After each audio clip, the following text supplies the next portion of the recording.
Rosenberg himself is actually the most consistent atheist, and their own positions in rejecting God actually leads to the beliefs that he outlines in this book. You're either left with theism or you're left with a Rosenberg world where we can't literally think about anything at all.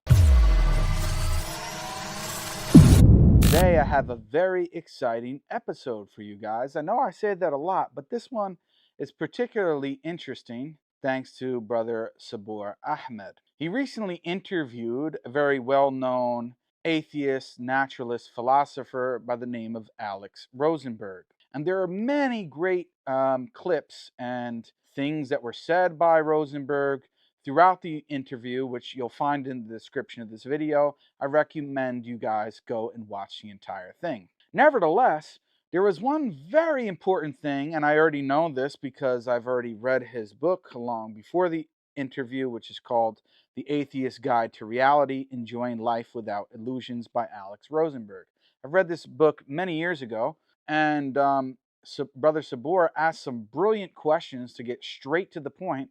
And one of them was, for people who don't know about philosophy, for people who don't know about Rosenberg's work, would be a shocking admission that Rosenberg says us human beings cannot actually think about anything at all. So, when I mentioned that atheists don't actually think about anything at all, it's kind of a joke, but at the same time, Rosenberg actually believes it. So, what in the heck is he talking about? Well, let's take a listen to the clip, and I'll play it, explain it, and then also read a section from his book, which goes into a little bit more detail about what he's explaining in the interview. From there, we can look at how the manifest image is challenged in many different ways. So the physical facts fix all the facts. That's one of the famous sort of phrases now you hear in philosophical circles, thanks to you. So, if we start off with something that we believe we have, intentionality, right? We believe we have these conscious states. So this is something which most philosophers would find it hard to persuade, say, the layman on the street that this is not as obvious as it seems, right? And this is something that you've sort of challenged. So if you can get the viewers a sort of quick summary of what is your position on intentionality and these conscious states. Let's distinguish consciousness and intentionality. And consciousness is the introspective awareness that you have of, say, mental imagery or silent speech in your head, as well as the qualitative character of the five sensory modalities, your imagining and memory of sensory experiences. That's consciousness, and I don't want to deny the existence of consciousness. And it's not just for tactical reasons in a philosophical debate. It just seems nothing could be more obvious, and Descartes made this point 350, 400 years ago. But now, what is the nature of consciousness, and what does it show us about how the brain works? Here, I want to say remarkably little, and in fact, it's highly misleading. Dan and others spent a lifetime, Dan certainly, trying to give a physicalistic, that is to say, a materialistic, a neuroscientific account of what the content of thought, whether conscious or non-conscious thought, consists in. That's the word intentionality in its philosophical usage. It means that our thoughts represent the world, that they're about things, that they have content. Usually content that can be expressed in terms of grammatical sentences of a public language. Most of us, in fact, I dare say all of us, think in the language that we are most comfortable speaking in public, a silent version of it, although I'm sure that some people think in images instead of silent speech. And the question is whether the imagery, acoustical or visual, that goes through the mind when we are engaged in thought okay, really is about the things which we suppose it is about. That's the question whether intentionality is real or not.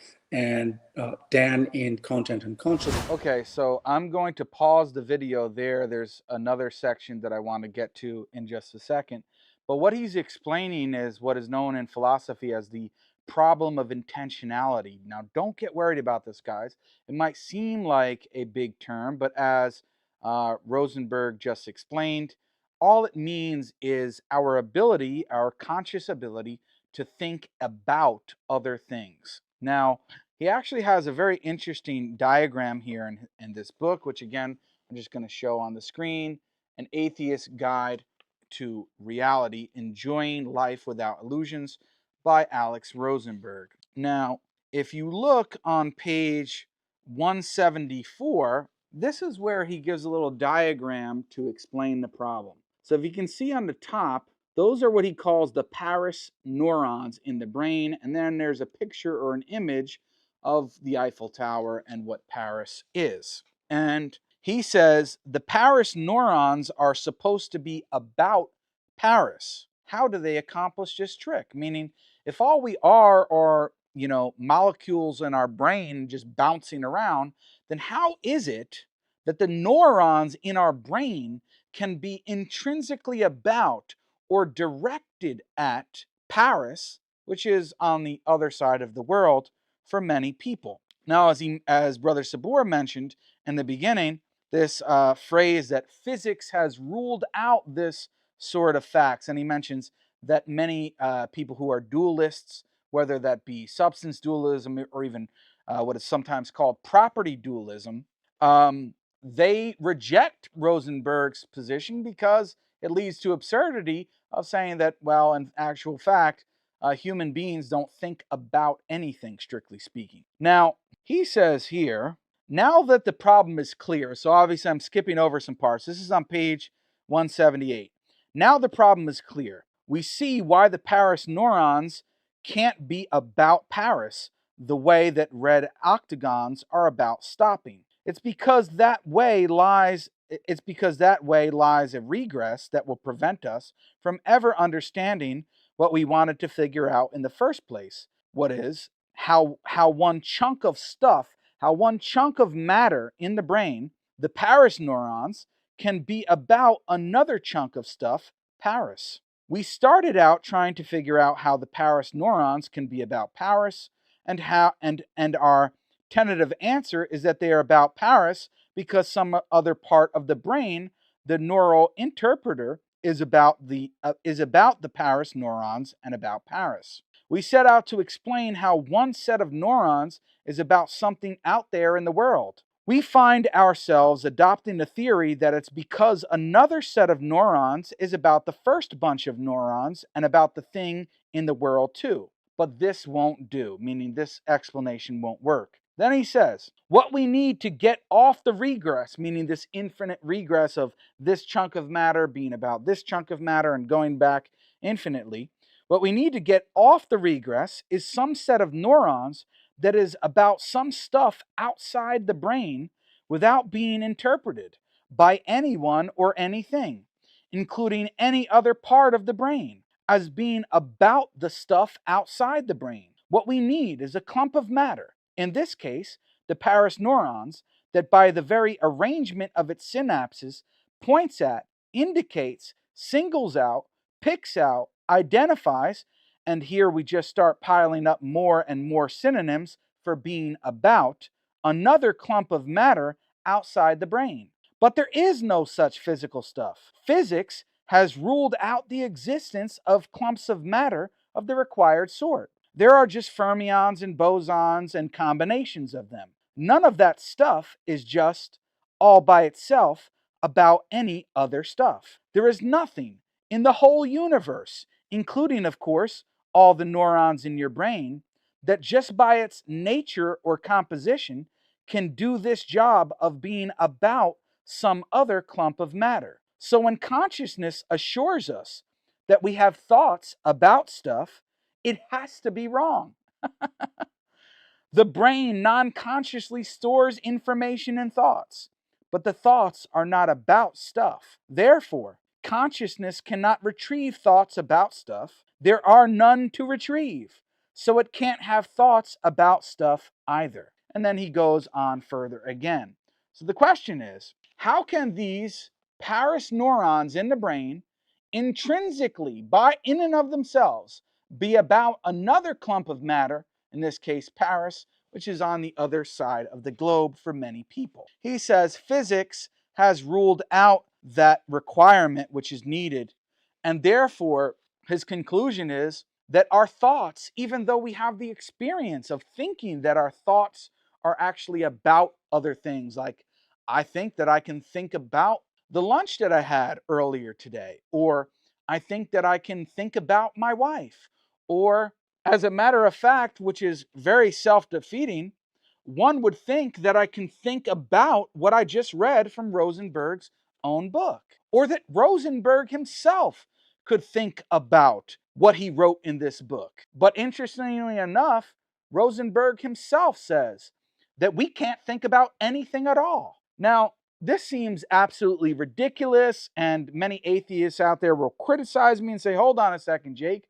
But other atheists, other naturalist philosophers have given alternative theories, and that much is true, and I recommend that people go and look at them. However, I think the God's honest truth, unfortunately for atheists and naturalists, is that Rosenberg, not only on this position, but on morality and many other positions in this book, and in Sabor's brilliant interview, sort of bringing some of that stuff out, is that Rosenberg himself is actually the most consistent atheist.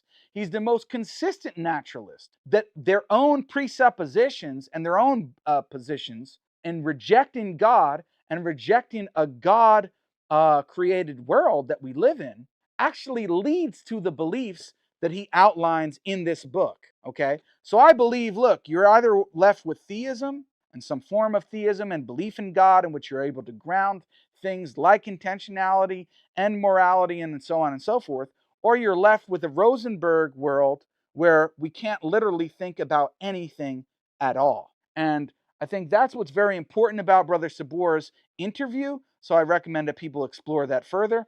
And if people are interested, read this book. But remember, when you're reading it, according to Rosenberg, you can't actually think about it, which is absolutely absurd. Because most certainly I thought about making this recording. And in fact, I'm thinking about how the camera is capturing my image right now. But according to Rosenberg, that's impossible given the naturalist worldview or rejection of so-called supernaturalism or a belief in God. Now, there is one other part of the interview which I wanted to take a look at to explain another consequence of this position. That you asked me about earlier, which are how to make the eliminative materialism, the denial of intentionality that my disenchanted naturalism embraces, how to make it palatable to the naturalist. And here again, that also touches on theories of truth that you mentioned, because the standard cheap, quick and dirty argument against eliminativism is the claim, so you believe there are no beliefs and you desire me to come to share that belief with you. Your words belie your thought and violate the... So there, Rosenberg references intentionality again and the problem of grounding intentionality on a naturalist worldview, and admits that it has some consequences for believing in truth. Because if my beliefs can't be about anything and I can't actually think about anything, then why are you inviting me to think about what you're saying and embrace a belief that is related to what you're saying, and yet you're saying that I don't actually have beliefs or thoughts about anything? So it seems contradictory. Another thing is that the common notion of truth, right, is what is known in the literature as the correspondence theory of truth, which is that our beliefs or thoughts or even sentences can bear the property of truth, or that they're truthful, as long as they correspond to either a state of affairs or to the physical facts outside of us. So if our statements, like for example, if I say that the camera is recording me right now, that's true because that statement corresponds to the fact that there's a camera that exists that's right in front of me that's recording this session right now. But that concept of correspondence of truth assumes intentionality, namely that our thoughts or sentences or beliefs can be about other things. If my sentence cannot actually be about, or my thought or my belief cannot actually be about the camera or any of the physical facts required to ground that statement, then strictly speaking, it can't be true. How can a belief or sentence or a thought have the property of being true if, in order for it to be true, it has to correspond to something outside of my brain, which Rosenberg denies? Then none of those things can have the property of truth. So denying intentionality necessarily entails a denial of the correspondence theory of truth, which is the mainstream understanding of truth. That when I say something is true, it means that whatever I say or whatever I believe or I'm thinking about corresponds to the reality outside of myself. Now, that concept of truth assumes a realist notion of intentionality, which Rosenberg denies, and which he says cannot be grounded, properly speaking, on naturalism, which in actual fact I agree with, and therefore it's actually an argument against naturalism, because if you believe in the correspondence theory of truth, which assumes intentionality, then if that is the case, and if naturalism can't actually ground intentionality, then it cannot ground truth.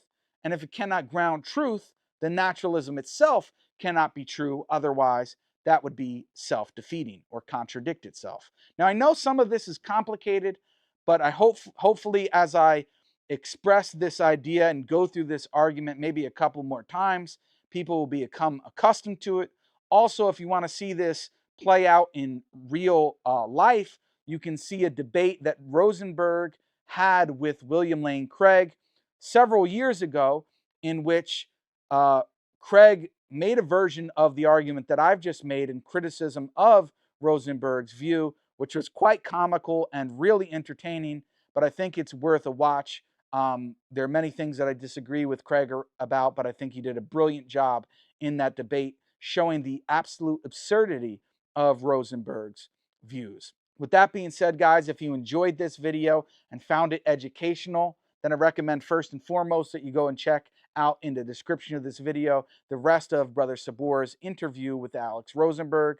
If you think that my videos in general are educational, then I recommend that you subscribe to the channel, put the notification bell on, and like this video if you enjoyed it. Unfortunately, we need to do these things of subscribing, liking, and commenting on these videos, as well as sharing them in order to get them out there, in order for YouTube to pick up the algorithm and suggest our videos to more people. Also, if you want to go above and beyond all of those things and donate to my channel, as I'm doing this full time now, and rely for a lot of your guys' support, then the best way to donate is at the GoFundMe link, which is pinned at the top of the description of this video, as well as my other videos. With that being said, guys, until next time, inshallah, assalamu alaikum wa rahmatullahi ta'ala wa barakatuh.